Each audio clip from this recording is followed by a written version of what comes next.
তারপরে যে এটাকে জাস্টিফিকেশন করার যে জায়গাটা সেইটা যখন মিলে যায় তখন হয়তো এটা আমি বলি। তারপরও আমার মনে হয় যে আওয়ামী লীগের সাথে তুলনীয় হওয়ার জন্য আপনারা এখনো যথেষ্ট পরিমাণে হন নাই। আপনি আমার স্বাধীনতা দিবেন আর আমি বড় মুরগির রানটা আগে টাইনে নিয়ে খাইয়ে ফেলবো, আমার স্বাধীনতা এনজয়ের কোনো এই জায়গা থেকে আমি আপনার কাছে মাস্ট বি রেসপন্সিবল। এই জায়গায় আমি আপনার কাছ থেকে জানতে চাইবো যে বাংলাদেশের মানুষ, মাফ করবেন, বাংলাদেশের মানুষ এখন ওইরকম রেসপন্সিবল কিনা বা এরকম রেসপন্সিবল করতে হলে কি করতে হবে এটা নিয়ে আমি আলাদা প্রশ্ন নিয়ে আসবো। জনাব সার্জিস আলম, অনেকগুলি প্রশ্ন আপনার কাছে জড়ো হয়েছে। একটা হচ্ছে যে আপনি নতুন দল করার জন্য, আপনারা নতুন দল করার জন্য আসলে টাকা নেওয়া, চাঁদা নেওয়া, তারপরে তহবিল সংগ্রহ করা, এক ধরনের ক্যাশ ক্যাপিটাল না, সেটার দিকে যাচ্ছেন কিনা। আর জনাব রনি একটি কথা তুলেছেন যে আপনারা নির্বাচন চান না, এটাই আমাদের ম্যান্ডেট, সেইটা একটা আওয়ামী প্রবণতা এবং অন্যান্য আওয়ামী প্রবণতাও আপনাদের মধ্যে দেখেছেন কিনা। আমি ওই প্রশ্ন করেছিলাম যে আপনাদের কাজ মাঝে মাঝে আমার কাছে খুবই আওয়ামী লীগের মতো মনে হয়। পুরো ব্যাপারটা ধরে যদি একটু বলেন। যেমন ভাই এক্সাম্পলটা দেন, আপনার লাস্ট কথার একটা যে এক্সাম্পল। যেমন আওয়ামী লীগও পছন্দ করতো না তাদের বিরুদ্ধে কোনো কিছু লেখা হইলে, আওয়ামী লীগ কোনোদিন পছন্দ করতো না তাদেরকে কেউ সমালোচনা করলে, আওয়ামী লীগ খুবই বিভিন্ন জায়গায় গিয়ে এই হুমকি দিত আমরা যেটা বলবো সেইটাই হবে। আওয়ামী লীগ বলতো যে ভোটের দরকার নাই, উন্নয়ন আসে। এই সরকারের মধ্যে থেকে অনেকে বা এই সরকারের সমর্থক অনেকে এটা বলতে চায় যে নতুন করে নির্বাচনের দরকার নাই, আগে আমরা সংস্কার করব, আমাদের এইটাই ম্যান্ডেট, গণ অভ্যুত্থানই আমাদের ম্যান্ডেট। তারপরে বিভিন্ন সময় বিভিন্ন জায়গায় যে একটা আছে না, একটা তর্জনী উঁচায়া, তর্জনী নির্দেশ করা, উই আর দে করা, এইটা আওয়ামী লীগের যে জায়গা থেকে আমরা যেই 15 বছর যে রক্তাক্ত অভিজ্ঞতার বা যে বিভ্রান্তির মধ্যে আমরা ছিলাম, যে বঞ্চনার মধ্যে আমরা ছিলাম, সেটাও আমরা আসলে অনেক সময় আমি প্রত্যক্ষ করি। আপনি চাইলে আপনারা আমি আলাদা আরো অনেক উদাহরণ দিতে পারি। ভাই এখন একটা ভাই শোনেন, একটা জিনিস আপনাকে বলি, সবচেয়ে বড় কথাটা হচ্ছে আমি আপনার একটা কথার সাথে সম্পূর্ণ দ্বিমত করি এবং এই কথাটা আমার কাছে মনে হয়েছে খুবই জেনারেলাইজড একটা কথা। আপনি একটা কথা যেটা রনি ভাইকে বলছেন যে আওয়ামী লীগের দেয়া ছাঁচে বৈষম্য বিরোধী ছাত্র আন্দোলন চলতেছে। ভাই একটা কথা আপনাকে স্পষ্ট করে বলি, সবচেয়ে বড় কথা হচ্ছে বৈষম্য বিরোধী ছাত্র আন্দোলন কোন একজন স্টুডেন্ট কোন একটা কাজ করছে, কোন একজন সাধারণ নাগরিক একটা কাজ করছে, বৈষম্য বিরোধী ছাত্র আন্দোলন নাম ভাঙায় করছে, সমন্বয়ক শব্দটা নাম ভাঙায় করছে, তার মানে সেই দায় এই বৈষম্য বিরোধী ছাত্র আন্দোলন নিবে, এটা কোনোদিন হইতে পারে না। আমরা আমাদের জায়গা থেকে সবচেয়ে বড় যে জিনিসটা দেখছি যে এই পুরো যে আপনি যে সিস্টেমটার কথা বলতেছেন, কালচারটার কথা বলতেছেন, এইটা বৈষম্য বিরোধী ছাত্র আন্দোলন বলতে আপনারা যাদেরকে চেনেন ফেস হিসেবে এই মানুষগুলো এটার জন্য সবচেয়ে বেশি স্ট্রাগল করে যাইতেছে। এই পুরো বাংলাদেশের নতুন যে সংস্কার প্রক্রিয়া, এটার জন্য সবচেয়ে বেশি স্ট্রাগল করে যাইতেছে। কোন জায়গাটা থেকে আসলে এই যে বাংলাদেশে বিগত 16 বছরে এই যে একটা কালচার এস্টাবলিশ করে দেওয়া হয়েছে, মানুষের রন্ধ্রে রন্ধ্রে এই যে বিভিন্ন তোষামোদি, কালপ্রিটগিরি বিহেভিয়ার গুলো ঢুকে গেছে, এই যে বিভিন্ন রকম অপকর্মের সাথে জড়িত হওয়ার প্রবণতা ঢুকে গেছে, ব্যক্তি স্বার্থ এই যে চিন্তা করার যে প্রবণতা ঢুকে গেছে, মানুষ সামগ্রিকভাবে কালেকটিভলি এই জায়গাটা থেকে এখনো বের হইতে পারতেছে না। মানুষ এখন প্রত্যেকদিন 100টা তদবির নিয়ে আসে, মানুষ এখনো তাদের জায়গা থেকে নিজেরটা দেখে শুধুমাত্র যে আমি ট্রান্সফার নিয়ে আজকে যদি ভোলা থেকে ঢাকায় যাই আমার ফ্যামিলি একটু ভালো থাকবে, কিন্তু ঢাকার যে ফ্যামিলিটা বরিশালে যাবে তার কি হলো সেটা মানুষ চিন্তা করে না। আপনি যদি আজকে দেখেন এই পুরো বাংলাদেশের যে রাজনৈতিক দলগুলো, এই দলগুলো বিগত অর্ধ শতাব্দী ধরে যেই পলিটিক্যাল কালচারটা প্র্যাকটিস করে আজকের এই অবস্থানে আসছে, এই অভ্যুত্থানের পরও ওই পলিটিক্যাল কালচার থেকে ওই পলিটিক্যাল দলগুলো বের হইতে পারে না, তার রাজনৈতিক নেতৃবৃন্দ বের হইতে পারে। ভাই শেষ করে ভাই আমরা তো চোখের সামনে থেকে দেখতেছি, আপনাকে বলি ভাই, আপনি তো বাইরে থেকে দেখতেছেন, আমরা চোখের সামনে থেকে দেখতেছি। আপনাকে বলি আজকে এই যে এত এত রক্তের উপরে দাঁড়িয়ে, খুনের হত্যার উপরে দাঁড়িয়ে, লাশের উপরে দাঁড়িয়ে এই যে সরকার, আমরা তো সরকার সরাসরি নাই, কিন্তু আমরা সরকারকেও দেখতে পাচ্ছি, মাঠকেও দেখতে পাচ্ছি। আমাদের সবচেয়ে বড় যে সুবিধাটা হয়েছে, মানুষের না আসল চরিত্রটা আমরা দেখতে পাচ্ছি। বড় বড় রাজনীতিবিদ, বড় বড় সুশীল, বড় বড় শিক্ষাবিদ, বড় বড় মিডিয়া ব্যক্তিত্ব, এগুলো আপনার সামনে যতটা ভদ্র যেভাবে প্রেজেন্ট করে, ভিতরে এক একটা কালপ্রিট এবং ভণ্ড। এরা ভিতরে ভিতরে নেগোসিয়েশন করে, ভিতরে ভিতরে এরা তদবির করে, ভিতরে ভিতরে এরা আগের কালচারটা এস্টাবলিশ করার জন্য মাঠে তাদের ছেলেদেরকে পাঠায় চাঁদাবাজি করে, উপরে এসে বলে কে ওখানে চাঁদাবাজি করতে গেছে। এই যে রাজনৈতিক দলের বড় বড় যে নেতাকর্মীগুলো, তারা যদি মাঠ পর্যায়ে বাংলাদেশের বড় রাজনৈতিক দলগুলো সহযোগিতা না করে, তাদের যারা কর্মী তাদেরকে তলে তলে ওই ভিতরে পাঠায়, আবার উপরে উপরে। আজকে আপনি দেখেন কেন আওয়ামী লীগের বিচার হইতেছে না, আওয়ামী লীগের বড় বড় নেতা কর্মীগুলোকে শেল্টার দিয়ে রাখছে। আমি বলি জেলা আওয়ামী লীগের সাধারণ সম্পাদক সভাপতিকে শেল্টার দিচ্ছে, জেলার অন্য কোনো বড় রাজনৈতিক দলের সভাপতি সাধারণ সম্পাদক। This is the bitter truth. এই শেল্টার দিতেছে টাকার বিনিময়ে, এই শেল্টার দিতেছে ম্যান পাওয়ারের বিনিময়ে, অথবা এটা চিন্তা করতেছে আজকে থেকে 5-10 বছর পর তার যদি খারাপ সময় আসে সে তাকে শেল্টার দেবে। ভাই একটু জাস্ট সেইটা বুঝাই। ফিনিশিংটা আচ্ছা ফিনিশিংটা দেন, সামগ্রিকভাবে হ্যাঁ শুরু করি। ফিনিশিংটা তো দেন। সবচেয়ে বড় কথাটা হচ্ছে বৈষম্য বিরোধী ছাত্র আন্দোলন বলতে যে 3 জন ওইখানে সরকারি উপদেষ্টা কিংবা মাঠে যারা আছে অ্যাকচুয়ালি যারা স্পিরিটটাকে ধারণ করে, ভাই 5 তারিখের পরে বৈষম্য বিরোধী ছাত্র আন্দোলন হইছে নতুন করে এই সংখ্যাটা বেশি, তারা এই নাম ভাঙায় খাইতেছে আরো বেশি। এবং এই মানুষগুলো থেকে শুরু করে অন্যান্য যারা আছে তারা যদি তাদের জায়গা থেকে যেটুকু সহযোগিতা করা দরকার, এরা শেখ হাসিনার বিরুদ্ধে যেভাবে সহযোগিতা করছে ওই সহযোগিতা যদি থাকতো বাংলাদেশ 6 মাসে প্রত্যাশার চেয়ে বেশি পরিবর্তন হইতো। কিন্তু সবচেয়ে বড় সমস্যা হচ্ছে আমরা তো সামনে থেকে ওইখানে থেকে ফেসটা পরিচিত হয়ে যাওয়ার কারণে সবকিছু আমাদের কাছে আসে, প্রাণপণ চেষ্টা করে। ভাই আমাদের তো পালাবার পথ নাই, আমরা যেদিকে যাই ঝুলাবে, এটা হচ্ছে রিয়েলিটি। তো সবচেয়ে বড় কথা হচ্ছে আমরা আমাদের প্রাণপণ চেষ্টা করে যাচ্ছি এবং যাব, কিন্তু এই সামগ্রিক যে স্টেক হোল্ডার গুলো যেগুলো ফাংশন না করলে, হেল্প না করলে, ওয়ার্ক না করলে, ভাই শুধু একটু শেষ করেন। এই যে বিষয় সামগ্রিক যে স্টেক হোল্ডার গুলো, এগুলো তো বিগত কালচার গুলোর সাথে অতপ্রতভাবে জড়িত এবং সহযোগী। এরা যদি এই কালচার থেকে বের না হয়, বৈষম্য বিরোধী ছাত্র আন্দোলন বলতে যাদেরকে চেনেন বা যারা আছে তারা তাদের জায়গা থেকে যতটুকুই কাজ করুক না কেন, ওই কাজগুলো আওয়ামী লীগের মতো করে হয়ে যাচ্ছে। সাজিস খুবই চমৎকার আপনি বলছেন, কিন্তু খুব একপাক্ষিক বলছেন কিনা সেটা হচ্ছে আমার নিবেদন। যে আপনি এমন ভাবে বলতেছেন যে যারা ওই কালচারটা রাখতে চায় তারাই শুধু এটার মধ্যে পক্ষভুক্ত, আপনারা যারা এই কালচারটার মধ্যে আসেন এবং সেই কালচারটাই ব্যবহার করতেছেন তারা যেন পক্ষভুক্ত না। আমি প্রশ্ন করি আপনাকে আমি প্রশ্ন করেছি যে আপনারা যে রূপায়ণটার অফিস নিয়েছেন সেটা চাঁদা করতে চাঁদা করতে আসতেছে, আপনাদের যদি আমি প্রশ্ন করি যে আপনারা আসলে কেন এই গাড়ি চড়ে এখানে যাইতেছেন, কে আপনাদের গাড়ি দিচ্ছে, আপনারা বলেন আমার মতো 1 কোটি খালেদ মহিউদ্দিন আছে যারা আপনাদেরকে গাড়ি দেয়। একই কালচারে আপনারা পড়তেছেন না, একই কালচারে আপনারা ব্যবহার করতেছেন না, আপনাদের কাছে তদবির আসতেছে, আপনারা তদবির করতেছেন তো, বিভিন্ন জায়গায় আপনারা তদবির করতেছেন তো, করতেছেন না, আসতেছে আপনাদের কাছে। ভাই শুনেন ভাই, আসতেছে 100টা, হ্যাঁ করতেছি না ভাই। আপনি একটা রেফারেন্স বের করে দেখাবেন যে এই তদবিরটা করছি। এবং যদি কোনো একটা ক্ষেত্রে ভাই বলি, ধরেন কোন একটা জেলার ডিসি ওই জায়গায় গিয়ে এখনো রাজনৈতিক দলের তোষামোদি করতেছে, জনগণের চিন্তা না করে নির্দিষ্ট কিছু মানুষের এজেন্ডা বাস্তবায়ন করতেছে, ওই এলাকার মানুষ, জনগণ, ছাত্র প্রতিনিধি সবাই একসাথে এসে যখন বলে তখন এই দাবিটা তুলছি। কিন্তু আপনি এটা যখন জনগণের ক্ষেত্রে হবে, দেশের স্বার্থ হবে, তখন আমরা আমাদের জায়গা থেকে দাবি তুলবো। আপনি এটা একটা এক্সাম্পল দেখাবেন। আমি দেখাবো সার্জিস, আমি একটা এক্সাম্পল দেখাবো, একটা এক্সাম্পল দেখাই, অবশ্যই একটা এক্সাম্পল দেখাই, একটা এক্সাম্পল হ্যাঁ আপনারই দেখাই। আমার এটা বলতে মানে এটা খুব ইচ্ছা ছিল না, কিন্তু যাই হোক একজন জুডিশিয়ারির একজন খুব উঁচু পদের কর্মকর্তা আমাকে জানিয়েছেন, আমি বলি সেটা হচ্ছে আপনার বাবার তদবিরের কারণে নিয়োগ বন্ধ করে দেওয়ায় পঞ্চগড়ের জেলা জজ আর চিফ জুডিশিয়াল ম্যাজিস্ট্রেটকে মিনিস্ট্রিতে অ্যাটাচড করা হয়েছে।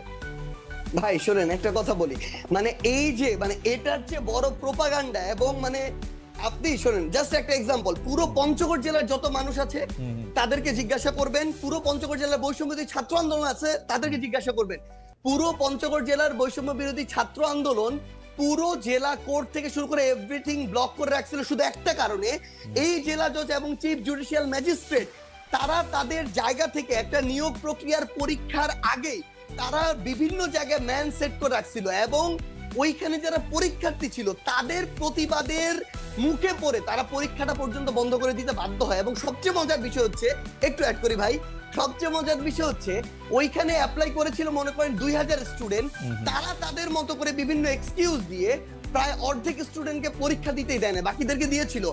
এবং এরপর এটা পর্যন্ত রেফারেন্স ওই স্টুডেন্টদের পরীক্ষার্থীদের কাছে চলে গিয়েছিল, বিভিন্ন পলিটিক্যাল দল তাদের জায়গা থেকে লিস্ট পাঠিয়েছিল।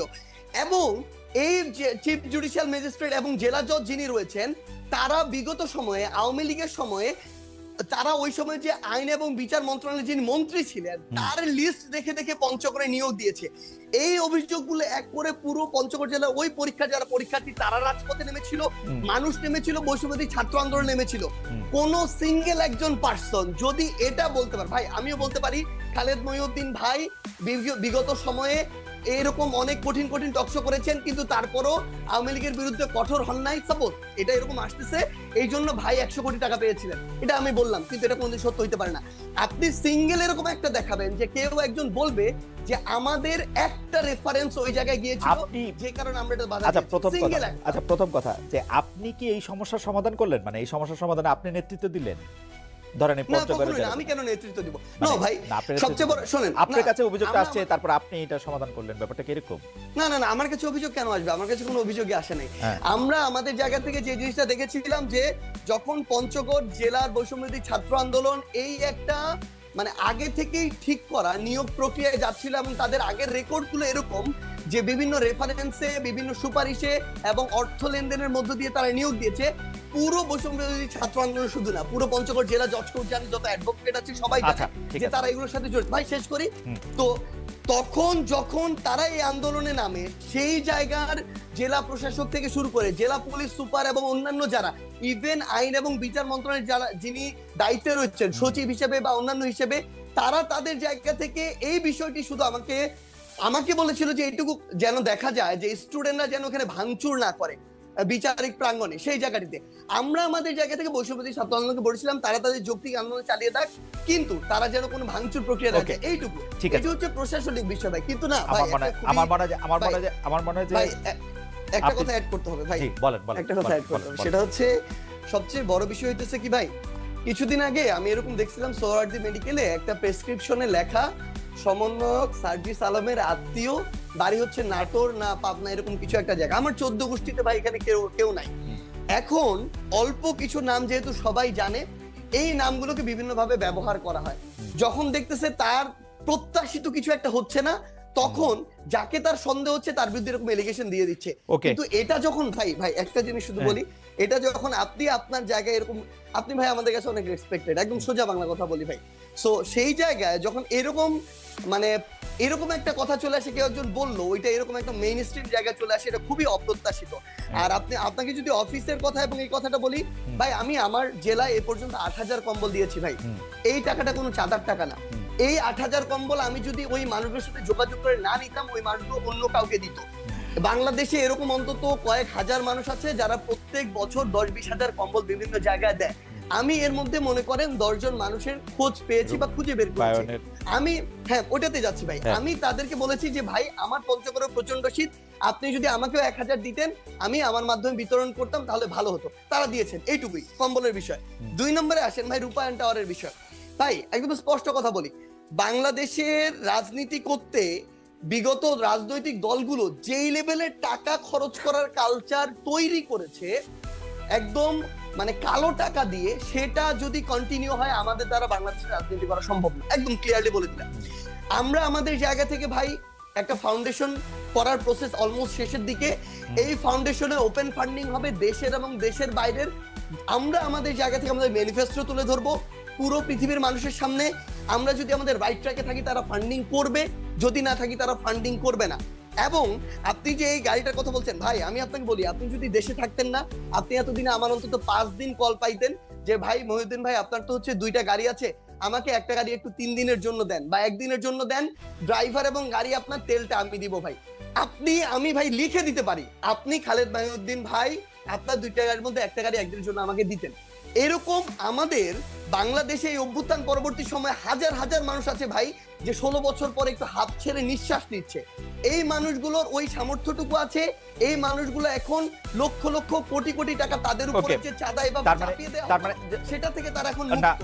ভাই আমরা না রিকোয়েস্ট করি ভাই, এভাবে ওপেনলি ভাই একদিনের জন্য ফোন দিয়ে রিকোয়েস্ট করি, আমরা আপনাদের যারা এখানে আছেন, নিশাদ ভাই থেকে শুরু করে আমরা তাদেরকেও করবো ভাই, যদি দেন ভালো হবে, না হলে ভাই আমরা আরেকজনের কাছে বলবো, যেই দেয় ভাই। আজকে কেউ দেয় নাই ভাই, ক্লিয়ারলি বলে আজকে কেউ দেয় নাই, হেঁটে চলছে, রিকশায় চলছে ভাই, এভাবেই আমাদের লাইফ চলছে। জনাব সার্জিস, আপনাকে ধন্যবাদ। আমি শেষ প্রসঙ্গে মানে অনুষ্ঠানের আসলে একটু সময় বেশি লাগলো, কারণ সার্জিস একটু দেরি করে আসছিলেন, কিন্তু আমরা একটা শেষ প্রসঙ্গে আসি খুব সংক্ষেপে।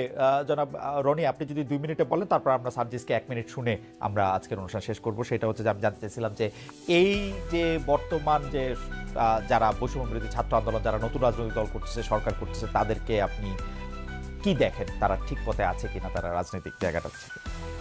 আচ্ছা দেখেন, বৈষম্য বিরোধী ছাত্র আন্দোলনকে আওয়ামী লীগের সাথে ট্যাগ দিয়ে চিন্তা করা আমি কিন্তু বলি নাই। আচ্ছা, এটা আপনি বলেন না, আমি আমার এই প্রশ্নটা একটু করে রাখতে হবে যে আপনি যাকে বলতেছিলেন যে স্বাধীনতা আসলে দিলেই হবে না, স্বাধীনতা কামস উইথ রেসপন্সিবিলিটি, কারণ এটা আসলে সার্জিসের বক্তব্য অসংখ্য পরিষ্কার যে তারা কিন্তু আসলে তদবিরের বন্যায় ভেসে যাচ্ছে। অসংখ্য লোক তাদেরকে তদবির করতেছে, তারা তদবির যদি নাও শোনে তাইলেও কিন্তু এটা বাজারে গিয়ে বলা সম্ভব যে তারা তদবির করে কাজ করছে, কারণ আমরা নিজেরাই আসলে অনেক বেশি তদবির করতেছি তাদের কাছে। তো ওই জায়গা থেকে জনগণকে বাইর করে নিয়ে আসার জন্য বা জনগণকে এইটা বোঝানোর জন্য যে তোমরা আপাত লাভ আর দেশ গরুর জিয়াফত সেটা তাদের জন্য খুব গুরুত্বপূর্ণ কিনা সেটা জায়গা থেকে যদি একটু বলতে আর সার্জিস এই ব্যাপারটা নিয়ে আপনি একটু কথা বলবেন যে জনগণকে বোঝানোর জন্য আপনারা কি করতেছেন, যে জনগণরা আসলে নতুন রাজনৈতিক বন্দোবস্ত চায় কিনা, যে রাজনৈতিক বন্দোবস্ত আসলে এই তদবির এইটা থাকবে না। জনাব রনি, আপনি আগে। হ্যাঁ, এখন এই রাজনৈতিক বন্দোবস্তের জন্য দেখেন আমি বৈষম্য বিরোধী ছাত্র আন্দোলন সার্জিস যেটা বলতেছিল যে আমরা কিন্তু রিস্কে আছি, রিস্কের কোনো কিছু নাই। হ্যাঁ, দেখেন বাংলাদেশে একটা ঘটনা ঘটে গেছে, 24 একটা ঐতিহাসিক ইভেন্ট, এবং এইটা বাংলাদেশকে রাজনৈতিকভাবে যদি মুক্ত করতে না পারে তাহলে আমরা আবার আগের জায়গায় ফিরে যাব।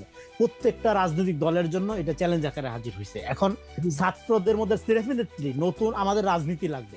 সেই রাজনীতি যদি করতে এই ছাত্র নেতৃত্ব, সার্জিসদের নেতৃত্বে, মাহফুজদের নেতৃত্বে, নাহিদদের নেতৃত্বে এরা যদি ব্যর্থ হয়, যে জেনজি জেনারেশন আপনার রাস্তায় নেমে বন্দুকের গুলির সামনে বিদায় পৃথিবী বলে দাঁড়াইছে, সে নাগরিক ভিত্তিক ইনসাফ ভিত্তিক রাষ্ট্র যদি না পায় তাহলে ওই যে জাসদ গণবাহিনী টাইপের একটা এনার্কি শুরু হবে বাংলাদেশে। কারণ 5-7 বছর পরে এরা ইয়াং হবে, এদের মধ্যে যে আকাঙ্ক্ষা তৈরি হয়েছে 24-এ দেখেন একটা গণ অভ্যুত্থান 10,000 বই পড়া যায় জ্ঞান হয়, তার চেয়ে অনেক বেশি জ্ঞান রাজনৈতিক প্রাজ্ঞতা খোলাপানদের দেয়। হ্যাঁ, ফলে আমি মনে করি বৈষম্য বিরোধী ছাত্র আন্দোলন, নাগরিক কমিটি এবং এই যে ছাত্র নেতৃত্ব, তারা যদি একটা নতুন বাংলাদেশ, নাগরিক ভিত্তিক ইনসাফপূর্ণ বাংলাদেশ কায়েম করতে ব্যর্থ হয়, তার কাফফারা এদের প্রত্যেককে দিতে হবে। কারণ আমরা বেঁচে আছি শহীদদের দায়ে। আপনি তো রনি এটা খুব সহজে বলতেছেন, কিন্তু এইটা করা কি সম্পূর্ণ ওদের হাতেই আছে? যে ধরা যাক এটা কি একটা সিলেবাস, যে এই সিলেবাসটা পড়ে আমরা পরীক্ষা দিলাম, এটা সিলেবাস। কারণ হইলো কি, আওয়ামী লীগ দেখেন বাংলাদেশে ঐক্যটা হয়েছে আওয়ামী লীগের বিরুদ্ধে। আপনার কি করতে হবে আপনি জানেন। আওয়ামী লীগ যা করছে তার উল্টাটা করলেই বাংলাদেশ দাঁড়াই যাবে। হাসিনা যা করছে, হাসিনা যেভাবে ব্যুরোক্রেসি চালাইছে, হাসিনা যেভাবে জুডিশিয়ারি চালাইছে, হাসিনা যেভাবে আপনার শিক্ষা প্রতিষ্ঠান চালাইছে, ওইভাবে আপনি চালাবেন না, তাইলেই বাংলাদেশ দাঁড়াই যাবে। কিন্তু এটা চালাবেন না, যে তার জন্য একটা ঐক্য দরকার। সেটা কি? জামাত, বিএনপি, ছাত্র জনতা, নাগরিক সম্মিলিত একটা ঐক্য দরকার। এখন সেই ঐক্যটা কেন হচ্ছে না? কারণ হইলো যেটা বলতে চাচ্ছিলাম এর আগে, আওয়ামী বিরোধিতার মধ্যে একটা তারতম্য আছে। ধরেন আপনি আওয়ামী লীগের বিরোধিতা করতে গিয়ে আপনার ন্যারেশনটা হয়ে গেছে জামাতের মতো, আবার আরেক গ্রুপ আওয়ামী লীগ বিরোধিতা করতে গিয়ে হয়ে যাচ্ছে ওটা বিএনপির মতো। তাহলে আমরা যে নতুন রাজনৈতিক বন্দোবস্তের কথা বলতেছি সেটা তো আর হচ্ছে না, সেটা হয়ে যাচ্ছে বিএনপির মতো অথবা জামাতের মতো। তাহলে মানুষ তো এই দুইটা দলকে একই দেখে, জানে তারা। হ্যাঁ, তারা তো বছরের পর বছর, দশকের বছর দেখতেছে। তাহলে আপনি নতুন রাজনৈতিক বন্দোবস্তের কথা যেটা বলছেন, সেটা মানে নতুন দল শুধু না, আপনাকে একটা রাজনীতি প্রস্তাব করতে হবে, এবং সেই রাজনীতিটা কোথা থেকে উঠে আসবে তার একটা মডেল জিয়াউর রহমান কিন্তু দেখাইছে। জিয়াউর রহমান দেখাইছে কিভাবে রাজনীতিতে উঠে আসতে হবে, এই প্রেস কনফারেন্স থেকে না, রাজনীতিতে উঠে আসতে হবে মিডিয়ার বকবক থেকে না, রাজনীতিতে উঠে আসবে রোড থেকে, মাঠ থেকে, আপনাকে অথবা ক্যান্টনমেন্ট থেকে না। জিয়াউর রহমান ক্যান্টনমেন্ট থেকে রাজনীতি করে ওঠে, এটা জিয়াউর রহমান একটা বিপ্লব করছে। দেখেন আরেকটা বলা হয় কিংস পার্টির কথা, জিয়াউর রহমান একটা বিপ্লব করছে আর আমরা করছি একটা অভ্যুত্থান। ফলে আমাদেরকে জনগণের কাছে যাওয়া ছাড়া আর কোনো পথ নাই। জিয়াউর রহমান বিপ্লব করার পরে আবার জনগণের কাছে গিয়ে আমরা তো এত কিছু বুঝি না। আপনি তাত্ত্বিক, আপনি বলেন এটাকে অভ্যুত্থান, এটা বিপ্লব না নাকি বিপ্লব অভ্যুত্থান না? বিপ্লব অভ্যুত্থান না, আমাদেরকে অন্য স্যারেরা আবার আইসা বলে যে না, এটা আসলে বিপ্লব হয় নাই, অভ্যুত্থান হয়েছে। মানে তো ডেফিনেটলি অভ্যুত্থান, কারণ বিপ্লব হওয়ার জন্য আপনার সবকিছুর উপর ওই বিপ্লবী মানে অভ্যুত্থানকারী শক্তির কন্ট্রোল থাকে। দেখেন সার্জিসটা কোনো কাজ করতে পারতেছে না এই আমলাতন্ত্রের কারণে, সার্জিসটা কোনো কাজ করতে পারতেছে না জুডিশিয়ারি কন্ট্রোলটা তো ভাঙা যায় না। আমাদের দরকার, শুনেন, এই ছাত্র নেতৃত্ব যদি ফেল করে তাহলে আমাদের শহীদদের এই যে দায় একটা আছে না, এটা তো আছেই, জীবিত যারা আহত এবং এই যে বিপুল তরুণ জনগোষ্ঠী জেনজি জেনারেশন যে অভ্যুত্থান ঘটাইছে, তারা আগামীতে যে পলিটিক্যাল এংজাইটিতে ভুগবে এবং তার ফলে যে বিস্ফোরণ হবে, সেইটা এখন কি কেউ সেই কাজ আমি কল্পনাও করতে পারি না। রনি, সেটার দায় নিতে হবে, রনি আপনাকে সেটার দায় সমস্ত রাজনৈতিক দলকে নিতে হবে যেরকম, এবং ছাত্র নেতৃত্ব আমি মনে করি তারা ভালোভাবে বুঝতে পারছে আমি জনগণের নতুন রাজনীতি গড়ে তোলার জন্য আমা- মাঠে যাবে এবং জনগণের ভিতর থেকে একটা রাজনৈতিক দল গড়ে তুলবে। আমি জনগণের জায়গাটা বোঝার জন্য একটু জনাব সাজ্জাদ সালামের কাছে আসি। জনাব রনি আপনাকে ধন্যবাদ। সাজ্জাদ, আপনি যদি 1-1.5 মিনিটের মধ্যে কথা শেষ করে দিলে ভালো হয়, আমরা আসলে অনুষ্ঠানের পরে। জনাব সাজ্জাদ। ভাই আমরা আমাদের জায়গা থেকে এখন পর্যন্ত বাংলাদেশের প্রত্যেকটা জেলা উপজেলা ইউনিয়নে যাওয়ার চেষ্টা করছি। আমাদের জাতীয় নাগরিক কমিটি, বৈষম্য বিরোধী ছাত্র আন্দোলন, জাতীয় নাগরিক কমিটির প্রায় 300-র উপরে আমাদের কমিটি আছে উপজেলা পর্যায়ে, আর বৈষম্য বিরোধী ছাত্র আন্দোলনের প্রায় 40টার মতো জেলা কমিটি আছে। আমি আমার জায়গা থেকে অভ্যুত্থানের পরে এখন পর্যন্ত প্রায় 35-36টা জেলায় গিয়েছি। আমরা যখন ম্যাস লেভেলের মানুষের সাথে যাই, কথা বলি, তখন আমরা তাদের যে আশা আকাঙ্ক্ষা ভাই, খুব সাধারণ চাওয়া পাওয়া ভাই, তারা তাদের জায়গা থেকে শুধুমাত্র মানে খুব সিম্পল, যেটার সাথে জড়িত ওই জায়গায় স্বাধীনতা চায়, তার মতো করে কাজটা করতে চায়। দ্রব্যমূল্যের তাদের জায়গা থেকে সহনীয় পর্যায়ে তারা চায়, তারা আইন শৃঙ্খলা পরিস্থিতি ঠিকঠাক চায়, তারা চায় একটা অফিসে গিয়ে তাদেরকে চাঁদা দিতে হবে না, তারা ঠিক মতো তার কাজটা বুঝে পাবে। তারা চাইতেছে কোনো একটা যদি কোর্টে যায় তারা তাদের বিচারটা বুঝে পাবে। একদম খুব সিম্পল চাওয়া। আমরা আমাদের জায়গা থেকে মনে করি বাংলাদেশের মানুষের যেমন অনেক ধরনের সমস্যা অনেক বেশি, বাংলাদেশের মানুষের চাওয়াগুলো সহজ। এটার জন্য যেটা হচ্ছে সামগ্রিকভাবে যে স্টেক হোল্ডারগুলো, রাজনৈতিক দল বলেন, আপনি সিভিল সোসাইটি বলেন, আপনি আমলাতন্ত্র বলেন, এই যে ইয়াং জেনারেশন যারা এখন বিভিন্ন জায়গায় বিভিন্ন প্ল্যাটফর্মের প্রতিনিধিত্ব করছে, তাদের কথা বলেন, সবাইকে তাদের জায়গাতে ভূমিকা রাখতে হবে। এবং সবচেয়ে গুরুত্বপূর্ণ, সাধারণ জনগণ আমরা যাদেরকে বলি, যারা শুধু প্রশ্ন করে, দায়বদ্ধ কম থাকার বিষয়টা যাদের ক্ষেত্রে দেখা যায়, তাদেরকেও ভাই দায়বদ্ধ হইতে হবে।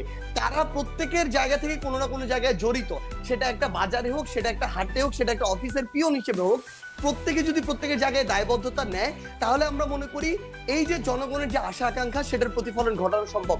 আরেকটা জিনিস ভাই আপনাকে শুধু বলি, এত বড় একটা অভ্যুত্থান হয়ে গেছে, এই অভ্যুত্থান আমরা এখন দেখতেছি না যে এইটাতে চড়তেছে, এই শার্ট পরতেছে, এই কাপড় পরতেছে, কত না কত টাকা করে ফেলছে, কত না কত কিছু মনে হয় খরচ হইতেছে। ভাই এত বড় একটা অভ্যুত্থান হয়ে গেছে, শাহবাগে গামছা করে 5 টাকা 10 টাকা তোলা হয়েছে, 10, 12, 15 হাজার টাকা, ওইটা দিয়ে ওই দিনের প্রোগ্রাম চলছে। যদি উদ্দেশ্য ভাই একটা জিনিস শুধু, যদি উদ্দেশ্য আমাদের সৎ থাকে, সামনে আমাদের ওই চিন্তা ভাবনা দেশ এবং মানুষকে রেখে থাকে, ওই 24-এর অভ্যুত্থানের স্পিরিটটা থাকে ভাই, খুব বেশি কিছু খরচের প্রয়োজন নাই, 24-এর অভ্যুত্থানের স্পিরিটটা না, 24-এর অভ্যুত্থানের স্পিরিটটা সম্পর্কে সার্জিস আপনার সামনে কি কোনো স্ক্রিন আছে? আপনি কি আমাকে দেখতে পাচ্ছেন? না জি আমি দেখতে পাচ্ছি। আপনি দেখতে পাচ্ছেন? আপনি দেখেন, আপনাকে আমি আসলে স্ক্রিনে দেখাইতেছি। এটা হচ্ছে মেহের আফরোজ শাওনের একটা স্ট্যাটাস। মেহের আফরোজ শাওন স্ট্যাটাসে দিছিলেন 17 জুলাই আবু সাঈদের বুক চিতিয়ে দাঁড়ানোর একটা ছবির একটা ইয়ে দিয়ে উনি এটার মধ্যে বলছিলেন যে মানে সমালোচনা করছেন সরকার। এটা 17 জুলাই 2024। সেই মেহের আফরোজ শাওনকে গ্রেফতার করা হয়েছে হইলো ফেসবুকে অ্যাক্টিভিজম করার জন্য। মানে ডক্টর ইউনূস, মানে আমি যে বলি, মানে একদমই শেখ হাসিনার পথে এই সরকার হাঁটতেছে। আপনার এরকম মনে হয় না সার্জিস? শেষ না মানে এটা ভাই মানে এটা ফেসবুক অ্যাক্টিভিজমের জন্য কি আসলে গ্রেফতার করা যায়?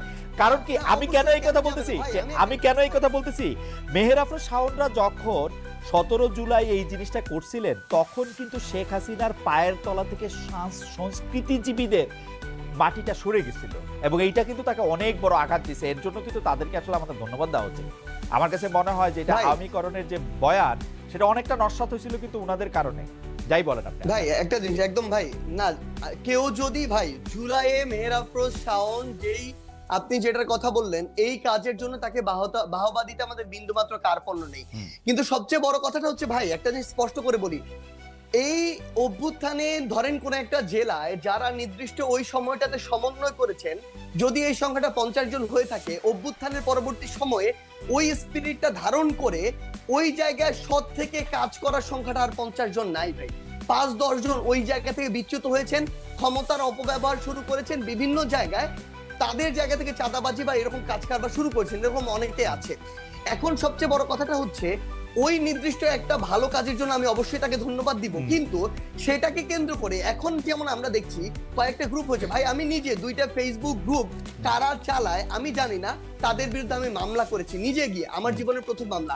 কারণ সেখানে তারা যত রকমের মিথ্যা কথাবার্তা আছে, প্রোপাগান্ডা আছে, যত রকমের মানে একটা মানুষকে অপদস্থ করা যায়, হেয় করা যায়, এই কথাগুলো দিয়ে আমাকে এবং আমার পরিবারকে সংশ্লিষ্ট করে কথা বলছেন। ফেসবুক এটা কোনোদিন ভাই এটা কোনোদিন গণমাধ্যমের মানে তারা সোশ্যাল মিডিয়ার যে স্বাধীনতা প্রত্যাশা করে, এটা কোনোদিন সেই স্বাধীনতা হইতে পারে না ভাই।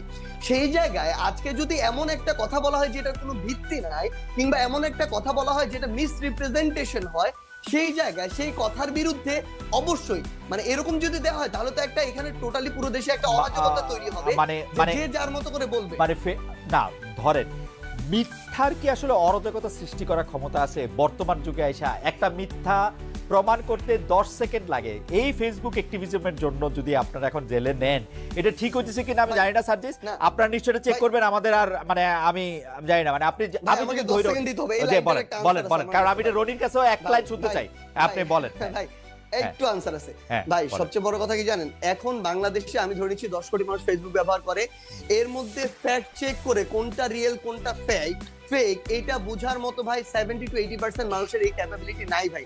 যেটা সামনে আসে তারা ওইটাকে রিয়েল মনে করে। এই জন্য আমার যখন সর্বশেষ ভাই মজার একটা কথা বলি, সর্বশেষ যখন বিয়ে হলো আমাকে এরকম অনেকজন জিজ্ঞাসা করছে, গ্রামের মানুষজন, তোমার না আগে বিয়ে হয়েছিল? মানে তারা আগের ওই ফেক জিনিসগুলোকে বিশ্বাস করে নিচ্ছিল ভাই। তো আপনি এরকম কত প্রোপাগান্ডার বিরুদ্ধে গিয়ে দাঁড়াবেন যেখানে আপনার পিছনে দেশ এবং দেশের বাইরে এই টিম থেকে সার্জিস আমি বুঝতেছি না, প্রপাগান্ডার বিরুদ্ধে তো আপনার দাঁড়াইতে হবে না, কারণ প্রপাগান্ডা তো নিজেই মিথ্যা প্রমাণিত। আপনি কি তাদের সবাইকে নিয়ে জেলে ভরে দিবেন? না ভাই জেলে ভরবো না, কিন্তু ভরছেন তো যখন ভাই আপনার কথাটা শুনেন ভাই, যখন এরকম অসংখ্য হতে থাকবে এবং যেটা আসলে একটা সঠিক জিনিসকে রং ওয়েতে নিয়ে যাবে, মিসরিপ্রেজেন্ট করবে, তখন এটার বিরুদ্ধে অন্তত আপনি যদি কয়েকটা ব্যবস্থা না নেন তাহলে তো এটা চলতে থাকবে। তাহলে তো আপনি কখনোই একটা রাইট ট্র্যাকে আপনি যেতে পারবেন না। তার মানে জেলে নেওয়া ঠিক আছে আপনি মনে করছেন? ভাই জেলে নেওয়া ঠিক আছে না, এটা একটা বিচারিক প্রক্রিয়ার মধ্যে দিয়ে যাবে। কারো যদি এরকম সংশ্লিষ্টতা থাকে যে এটা কোনো একটা মানে বিশৃঙ্খলা বা আইনের বাইরে কোনো একটা কিছুতে যাচ্ছে, তখন ব্যবস্থা নেওয়া হবে না।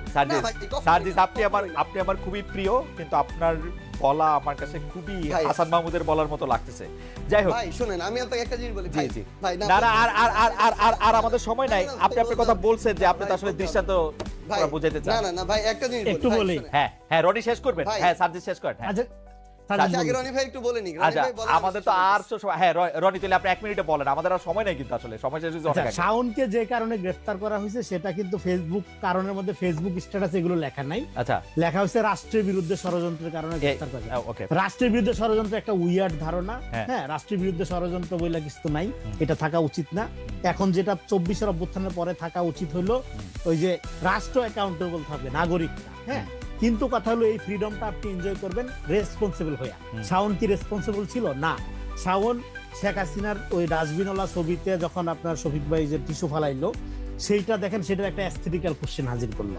শেখ হাসিনার প্রতি ঘৃণার কারণেই তো রনি আপনি শেষ করেন। মানে আপনি আমি কিন্তু কন্টেন্টে যাইতে চাইতেছি না, মানে আপনি মনে করতেছেন যে শাওনের বক্তব্য দিয়া।